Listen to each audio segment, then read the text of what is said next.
Salut à toutes et à tous, on se retrouve aujourd'hui pour les résultats de SmackDown du 13 octobre 2023.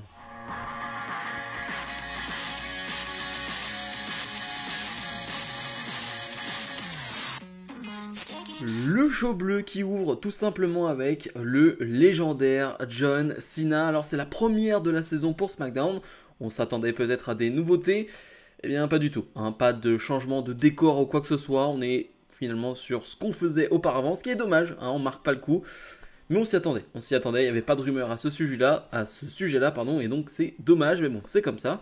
Un John Cena qui va simplement ouvrir le show, et qui va directement se faire interrompre par le retour du champion Universal incontesté de la WWE, le chef de tribu, Roman Reigns, qui fait son retour après 2 mois d'absence.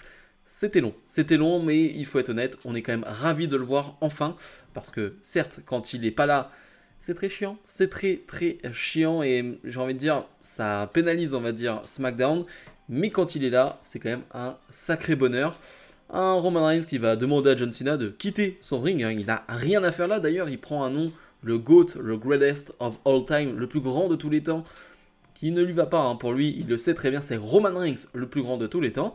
Mais Cena finalement va faire, comme il le dit à Roman Reigns, quelque chose auquel il ne s'attend pas. John Cena va dire, je suis pas là pour te combattre, je suis pas là pour te défier, je te reconnais en tant que chef de tribu. Tu as fait quelque chose et tu es en train de faire quelque chose qui ne s'est jamais fait dans l'histoire de la WWE, défendre ce titre et être champion pendant 1200 jours. Voilà, je te reconnais en tant que chef de tribu, mais je connais quelqu'un qui veut te challenger. Et la musique de LA Knight va retentir, énorme pop. Et LA Knight va se retrouver sur le ring, face à face avec Roman Reigns. L'image est insensée. Vraiment, si tu penses à cette image il y a quelques mois, tu te dis que non, ça n'arrivera pas. C'est lunaire d'y penser, ce n'est qu'un rêve. Eh bien si, cette image est bien réelle. Et moi, elle m'a foutu les frissons de voir LA Knight face à face avec Roman Reigns. Adoré ça, un LA Knight qui va dire, alors c'est toi Roman Reigns, le champion incontesté, le champion qui défend son titre, ah non, tu ne défends pas son titre, mais il faut que je me présente, parce que finalement les 2 derniers mois, t'étais sur ton canapé, et je pense que peut-être que tu regardais pas SmackDown, t'es pas au courant de qui je suis, parce que c'est à ce moment-là que j'ai fait mon ascension. Voilà, c'est LA Knight, le public va bien évidemment chanter tout ça, va crier tout ça, un LA Knight qui se place face à Roman Reigns, mais un LA Knight qui va pas pouvoir aller plus loin parce que il va se faire attaquer par Jimmy Uso qui n'était pas présent de base, hein, il n'y avait que Solo Sikoa et Paul Heyman, et tu sens que ça plaît pas à Roman Reigns. Roman Reigns n'était pas là pour ça.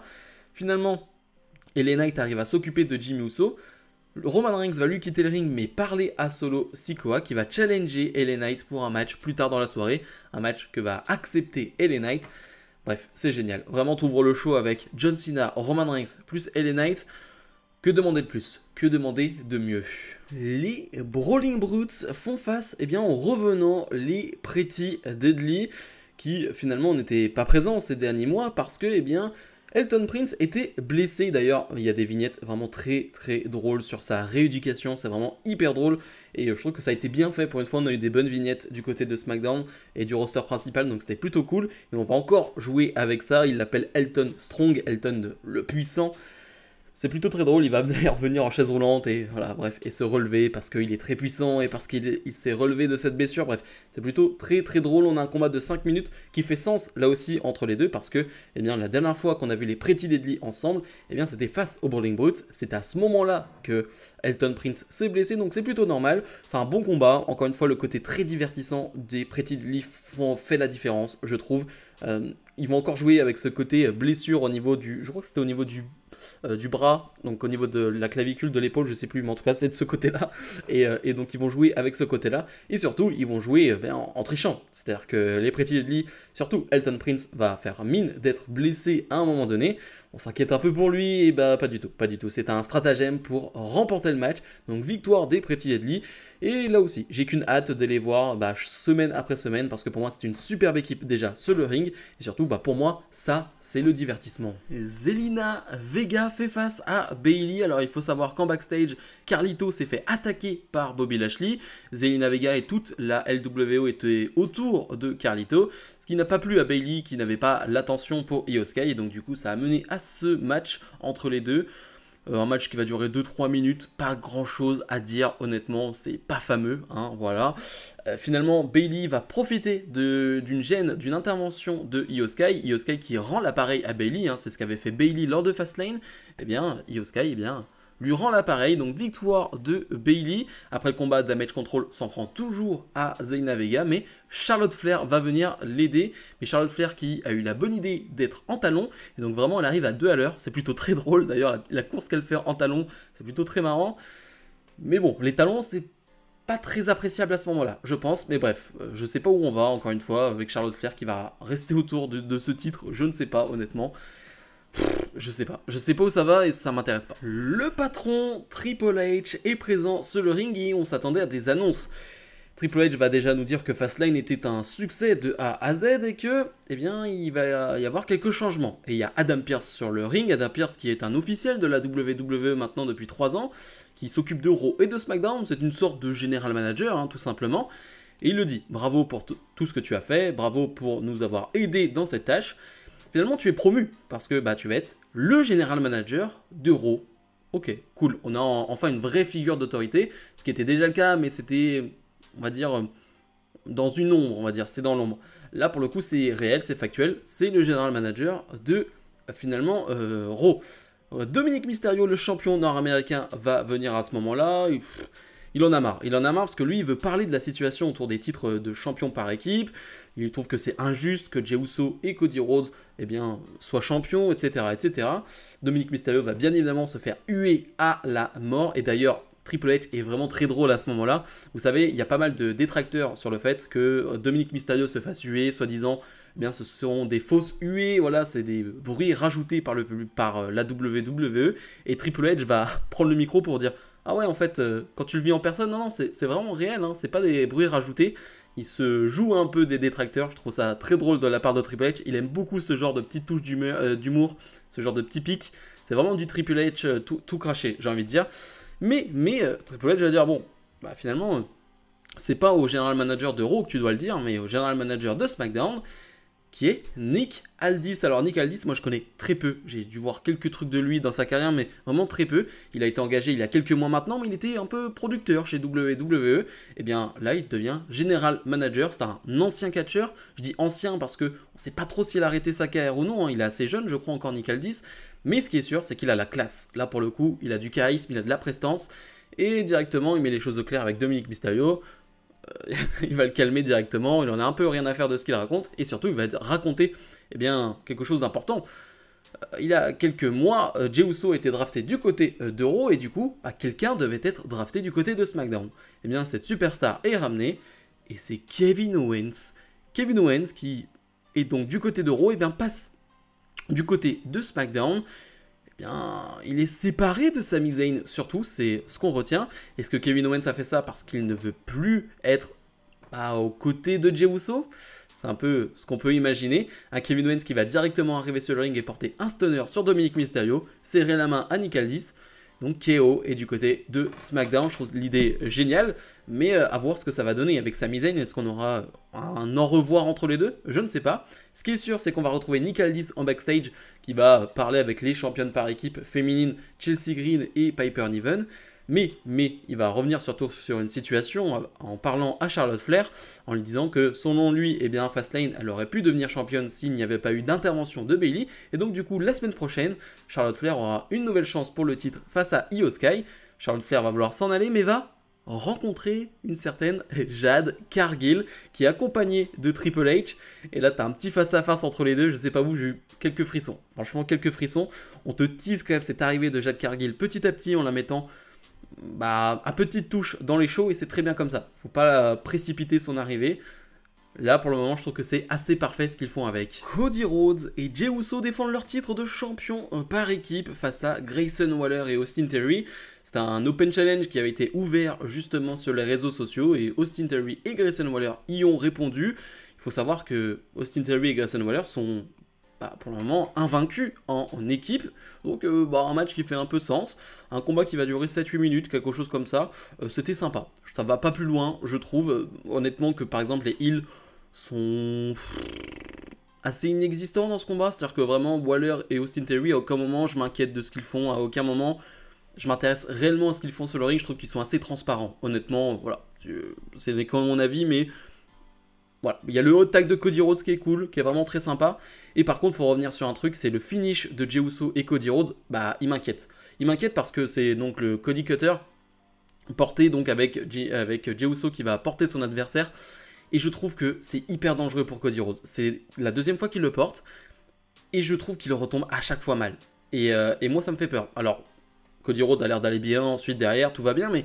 ça m'inquiète, parce que j'ai l'impression qu'il prend trop d'élan, ou je ne sais pas, et la projection est pas bonne, l'atterrissage est pas bon, et moi ça m'inquiète. Vraiment ça m'inquiète pour la nuque, pour le haut du dos de Cody Rhodes, je sais pas vous, mais ou même pour le crâne, je sais pas. Moi c'est la deuxième fois là que je vois cette prise, et je la vois au ralenti, je me dis, ça m'inquiète un peu. Voilà. Mais ce qui est sûr, c'est qu'après le combat, eh bien, la musique de Roman Reigns va retentir, et on va voir Roman Reigns, Solo Sikoa et Jimmy Uso qui vont être présents, et on va avoir un face-à-face entre Cody Rhodes et Roman Reigns. On a Nick Aldis qui va venir, qui va dire « Non, non, c'est pas le moment, c'est pas la bonne soirée ». Mais voilà, encore un petit teasing, Cody Rhodes, Roman Reigns, on sait qu'on aura le combat numéro 2 quand ? On ne sait pas encore, mais il arrivera un jour, ça c'est sûr et certain. Mais voilà, c'est un petit teasing, on en profite. Cody Rhodes peut aller du côté de SmackDown avec ce titre de champion par équipe qu'il a gagné à Fastlane. On en profite pour nous sortir des petits teasers. Et c'est plutôt cool. Et le main event, donc, LA Knight fait face à Solo Sikoa, un combat qui va durer environ 10 minutes. C'était bien, c'est une formule plutôt classique, c'est-à-dire qu'on va avoir un LA Knight vraiment en difficulté pendant ce combat, on va avoir une longue domination de Solo Sikoa, un LA Knight qui va tout faire pour essayer de revenir dans ce combat petit à petit, mais il n'y arrive pas. Bref, c'est assez classique, hein, le babyface contre le heel, ils sont pas trop embêtés, mais ça fonctionne avec LA Knight, tellement il est over, tellement il est apprécié par le public. Et bien le moment du comeback avec LA Knight, est fantastique, parce que le public va crier, va chanter des gros yeah à chaque fois, et ça fonctionne. Pas besoin de plus dans le catch, pas besoin forcément d'une grosse technique, pas besoin d'une construction génialissime ou quoi que ce soit. Là, la construction est plutôt basique de A à Z, mais ça fonctionne. Ça fonctionne avec ce public de Tulsa et ça fonctionne avec tous les publics en ce moment avec LA Knight. Donc LA Knight va réussir donc à revenir dans ce combat, à porter ses grosses prises. Lui qui n'arrivait pas à porter Solo Sikoa au début du match, y arrive et arrive à le mettre au sol. Donc c'est un gros moment à ce moment-là justement. On va voir Jimmy Uso qui va finalement essayer d'intervenir, qui va même tout simplement essayer de frapper LA Knight. Mais John Cena va venir, c'est quand même la classe. T'es LA Knight et c'est John Cena qui vient à ton aide. C'est quand même pas mal, c'est quand même plutôt stylé. Et John Cena va réussir à apporter son attitude adjustment sur Jimmy. Mais Cena va se faire lui attaquer par Solo Sikoa. LA Knight va en profiter pour porter son finish sur Solo et remporter ce combat. LA Knight bat Solo Sikoa. Il faut savoir qu'il n'y a que 2 personnes dans le roster principal qui ont battu Solo Sikoa. Eh bien c'est Jey Uso et c'est Cody Rhodes. Et donc LA Knight s'ajoute à cette liste. C'est pas rien. C'est vraiment pas rien du tout. C'est même un gros événement. C'est très important, carrément. A noter que pendant le combat, on va avoir une lumière qui va rester allumée. Je sais pas ce qu'ils ont foutu. Mais quand on revient de la pub, heureusement, la lumière a été éteinte. Mais c'était très gênant, vraiment. T'avais une grosse luminosité sur le ring. C'était très bizarre. Bref. Finalement, après le match, LA Knight célèbre tranquillement, mais va se prendre un énorme spear de Roman Reigns, qui va poser avec le titre pour finir le show. Très bien, très très bien. Il le fallait. Je pense qu'il fallait un Roman Reigns dominant pour terminer le show. Lui qui a été un peu mis en difficulté par LA Knight, John Cena au micro au début de soirée. On n'a pas vu un Roman Reigns, on va dire, écraser ses adversaires, que ce soit sur le ring ou même en termes de promo. Et donc là, il fallait terminer le show avec un Roman Reigns puissant, sachant qu'il n'est pas là très souvent. Quand il est là, il faut quand même montrer qu'il est encore présent, qu'il est encore dominant. Donc c'est important qu'il porte ce spear pour terminer le show. Bref, j'ai trouvé ce main event très très solide. Bilan de ce SmackDown, eh bien c'était vraiment pas mal. C'est quand même assez dingue le nombre de stars que tu as du côté de SmackDown. Et là encore plus avec les Jey Uso, Cody Rhodes qui peuvent aller du côté de SmackDown avec ces titres de champion par équipe. Mais ouais, t'as quand même en termes de roster, en termes de talent, c'est dingue. Le côté SmackDown en termes de superstars, c'est quand même assez fou. Et là, tu le vois toute la soirée. En plus, avec les petits teasings qu'on a eu avec Jade Cargill qui se présente face à Charlotte Flair. Ouais, on t'a teasé quelques petits trucs. Mon point négatif, c'est ouais, le faible intérêt pour la division féminine autour du titre de Io Sky. Pour le coup, autant à Raw, je trouve que ça a été bien géré cette semaine, autant à SmackDown, sans plus. Vraiment sans plus, mais globalement, ça reste quand même un show très solide, très appréciable, avec le retour de Roman Reigns qui ajoute ce côté électrique au show, vraiment. Et bah oui, on aimerait le voir plus souvent, Roman Reigns, parce que quand il est là, bah ouais, c'est le champion dominant qui est présent et bah on aime ça, donc on est quand même déçu quand il est si peu présent.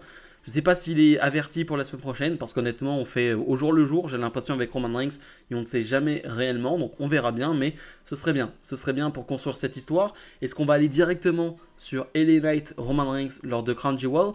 Je rappelle qu'il y a toujours un AJ Styles qui rôde par là, qui clairement on pensait avait sa chance dans les dernières semaines.